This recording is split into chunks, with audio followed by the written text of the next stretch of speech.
Oh my God, it's going to be cool. Listen, before we get started here, guys, we've got episodes 5, 6, 7, and 8 in season 3. Every one of these episodes is fucking amazing. But first, let me ask you, Voice of Reason. Yes. Did you ever see Karate Kid Part 2? Yes. You've seen the film?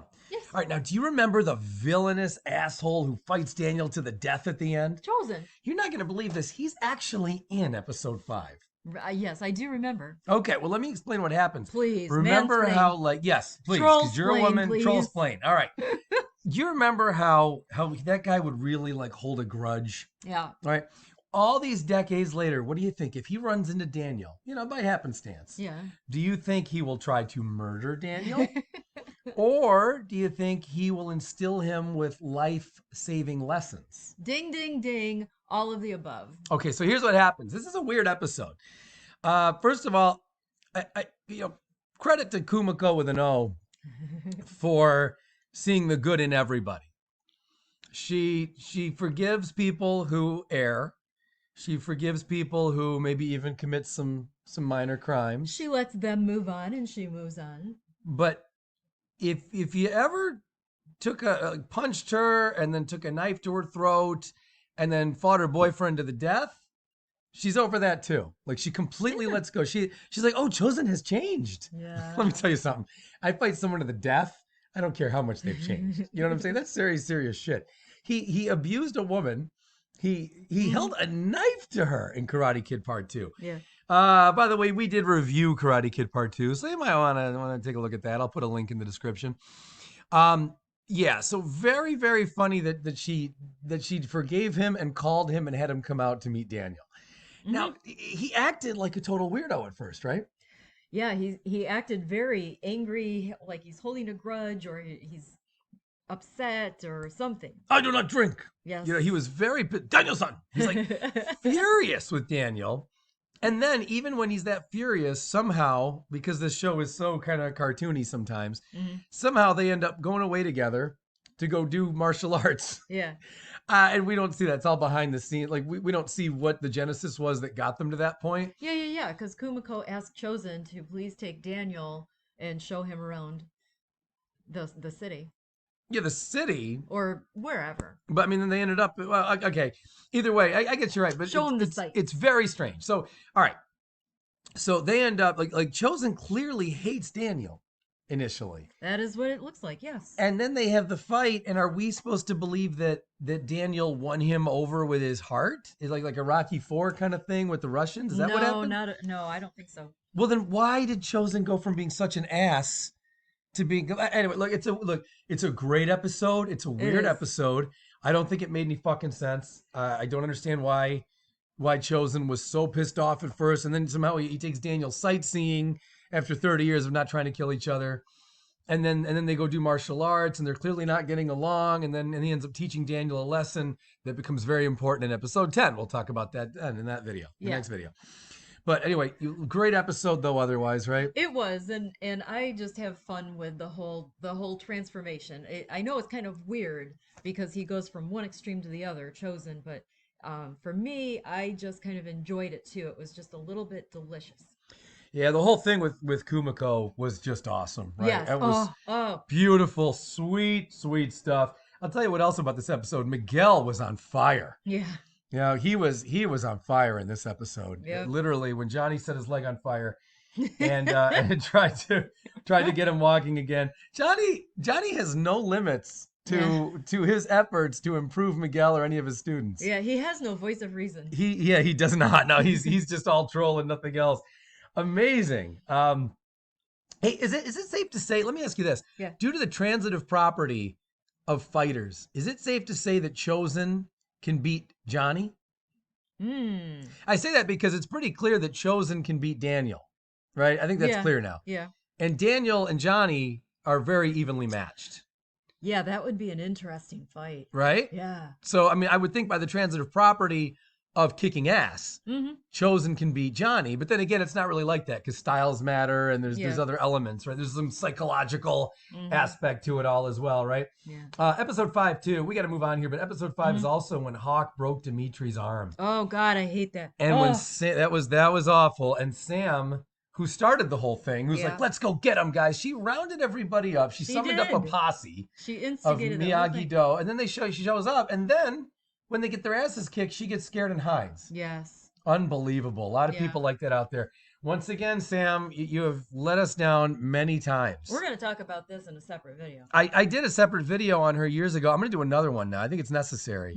Anyway, let's move on. Episode 6. This is incredible. Episode 6 was where combat practice. It's where we really, I needed this episode to figure out kind of the pecking order of some of these characters now. Yeah. Now that you're getting the really bad kids in Cobra Kai, you know, we're weeding out the weak. Yeah. That's what this episode was about. We got rid of Ass Face, right? Yeah. Made sense. He was always too nice a kid for Cobra Kai. He wasn't really, he wasn't a badass. He didn't really get it. And I always wondered, like, how is he going to represent Kreese? He doesn't represent him very well. Yeah. But yeah, so he's gone. Is this when they got rid of Bert too? No, that was Bert was gone with the Clarence thing. Remember when Clarence he didn't want to feed Clarence? That was different.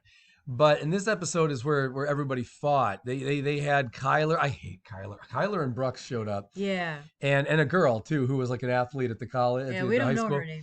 No, we don't even know her name. Another character's name we don't know. But this is where Hawk he beat the piss out of Brooks. He let loose like every piece of rage within his soul and just pounded on that kid. I loved every second of that beating.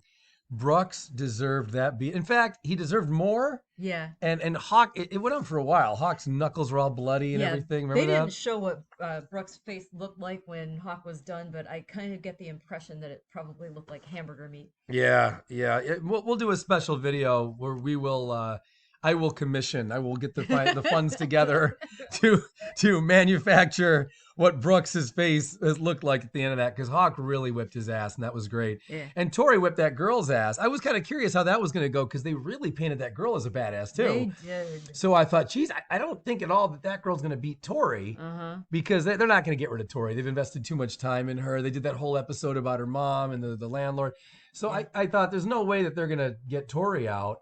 But I also was kind of surprised they introduced that girl just to get rid of her again. So I think she'll come back. I think they had to give Tori a worthy opponent.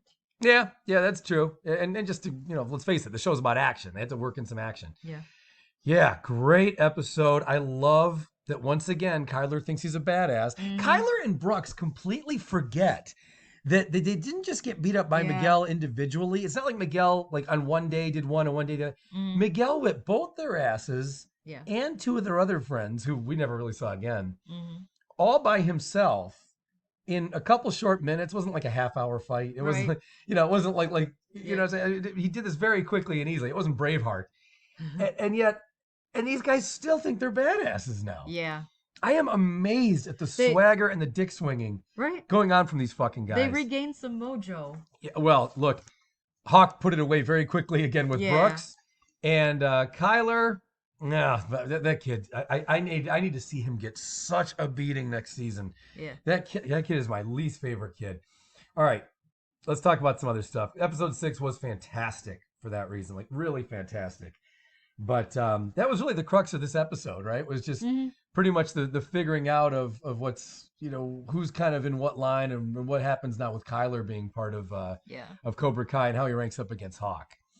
So that was way cool. All right. Now, episode 7, so many things happened here. This is where, remember episode 7, Johnny goes looking for a new dojo? Yeah. And I love the laugh when he's dealing with like the different salesmen, and the one guy's like, how's that orange juice treating? And Johnny's like, this is the best orange juice I've ever had in my life. Like typical salesman material. He's like, well, as you see, we've got this and we've got this. Yes. And the guy's ready to do real business. And then what does Johnny do? Johnny's like, all right, good. Let's just do a little deal. A handshake deal. He doesn't understand like corporations and contracts or anything like that. Johnny is so outside of that world. It's hilarious. Yeah. It was a pretty posh place too. And Johnny was like, yeah, we'll just shake hands. I hate to say, I've been that Johnny character long ago. I do remember situations like this where I'm like, this is perfect. All right, we'll just do whatever. We'll take it. well, we're gonna need a credit check. Johnny's like, I wish you didn't. Yeah. Please don't do that. Yeah, that was hilarious. They got some good. See, this is what I mean. This season, the laughs make sense. Yeah. They're not fitting in a laugh like Star Wars style where you don't want one. Mm-hmm. You know, where you'd rather kind of keep the serious tone for a bit and then see 3PO to something stupid. They're not doing that this season. It's when it's time to be funny for a little bit, we do that. And it was funny for a few minutes with Johnny. He ends up with that guy at the park where Johnny's like, so you're telling me I can just come, it's free and I can do whatever I want. And the guy's like, yeah, can I get back to my fucking family? I got a kid over here. Yeah, that was hilarious. This episode was so good. Oh, Kyler too. Once again. See, Kyler thinks he's such a badass now. Right. Remember when in the cafeteria, Kyler needs to remember that the cafeteria should be his worst place ever to try to be a badass. He should have PTSD over that He cafeteria. should. Every time he even passes, if I were him, I'd be afraid to eat. That's how I'd be feeling right now after that whipping he took from Miguel a couple seasons ago. Yeah. But he's over it apparently. He's starting shit with Dimitri.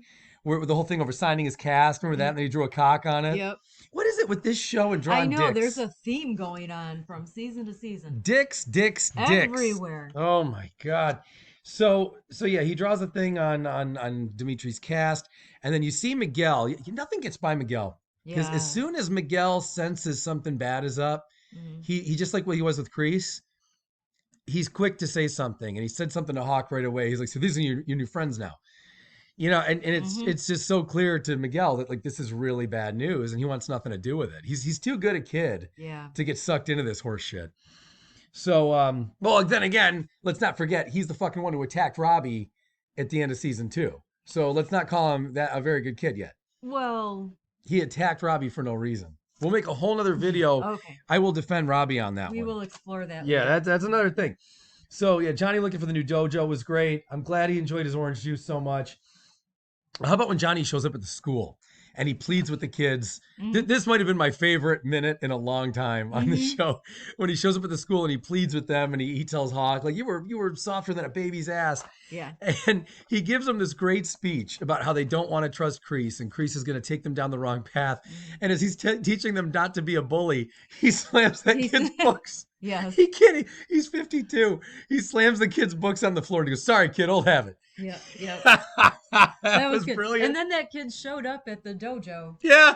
So that was I love it was even better to make the kid, like, that could have been a throwaway. Yeah. And instead the kid's like, I better take karate from this guy. Cobra Kai. Yeah. He or so Eagle fun. Fang. What Eagle? I can't even say that name. Yeah. Oh my God. That was so good. That was so well done. That was good.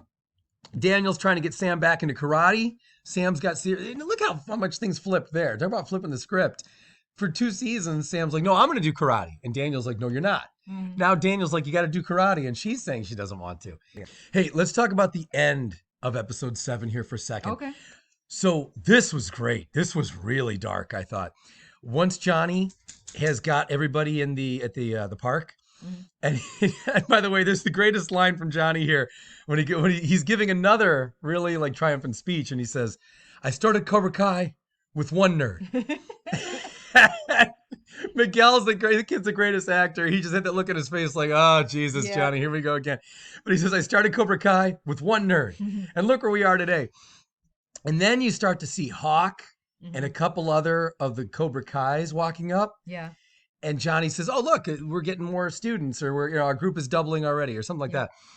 And I just remember, I thought, wait, are they? I was suspicious right away. I really was. Yeah. I thought, are they? Or are they there to actually start a fight? I was holding my breath because I thought, oh, which way is this going to go? Yeah, I felt too. When it was just Hawk, there was Hawk and somebody else initially, and I just thought, that maybe. But then when I saw Kyler walking up with that shitty look on his face, I'm going to fucking strangle that kid. I swear to God. You hate that kid. It's so much. When he comes walking up with, and he's got a really dickhead look on his face, and he's with Tori, I really thought, like, oh, no, this is bad. Anyway, that was a great ending to that. Let's talk quickly about episode 8 because we're almost out of time. Episode 8 was so huge. Robbie actually attacked Miguel again after all this shit.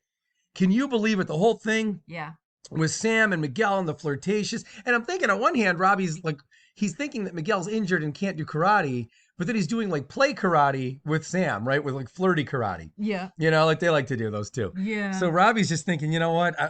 He can move. I'm going to fight him. That was a crazy move. And then we got to talk fast about this, but the tournament. The Mhm. tournament is off. Everybody gets together and they go after them and they get the tournament back. They And I thought that saved was the awesome. tournament. My favorite part, though, Yeah. of this episode was when Daniel clicked the like button. Do you remember that? That was amazing to me. I really liked Be that. Daniel. Yeah, be Daniel, everybody. Click the like button. We're going to talk more. We got episodes 9 and 10 coming up real soon. The show is the best. Thanks, you guys. Subscribe. We'll see you soon.